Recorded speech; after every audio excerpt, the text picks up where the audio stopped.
in ka badan ilaa 63 arday oo Soomaaliya ayaa ka qalin jebisay jaamacadda City Lawrence ee magaalada Kampala xarunta dalka Uganda. munaasabadda qalin jebinta ardadan Soomaalida ayaa lagu qabtay magaalada Kampala ee xarunta dalka Uganda, taas oo ka soo qayb galeen waalidiin, marti sharaf iyo ganacsato iyo dad ka mid ah bulshada Soomaaliyeed ee ku nool dalka Uganda. ardadan oo kulliyado kala duwan oo muhiim ah ka qalin jebiya ayaa waxay muujiyeen sida ay ugu faraxsan yihiin inay dalkooda dib ugu laabtaan si wixii ay soo barteen markaasi ay wax uga qabtaan wax ka beddelka xaaladda iminka uu ku sugan yahay. munaasabadda qalin jebinta ardadan ayaa waxaa ka soo qayb galay xogayaha koowaad ee safaaradda Soomaaliya ee ku leedahay dalka Uganda, Mudane Cali Qadar. waxaan u mahadcelinayaa Ilaahay subxaanahu wa tacaala inuu kulmiyay noloshan aad u quruxda badan. waxaan kaloo u mahadcelinayaa waalidiinta.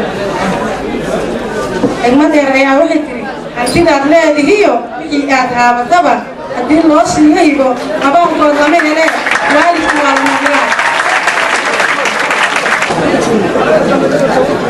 waxaan leeyahay inankeena diintu ahaa inaan adeecnaaye, albaqriya watiin buu ahaa inaynu ognaaye,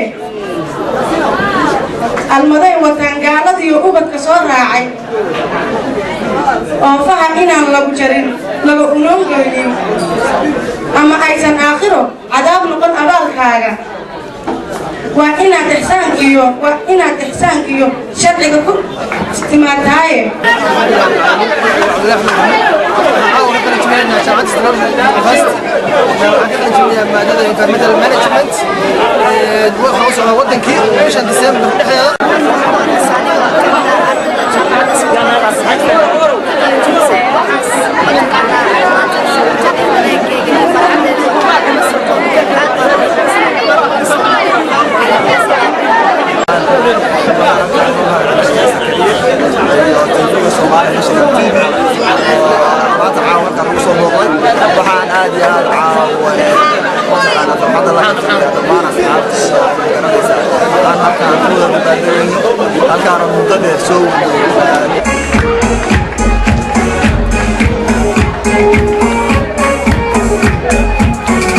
cilmi cismaan faarax boodhari, telefishinka qaranka, Kampala.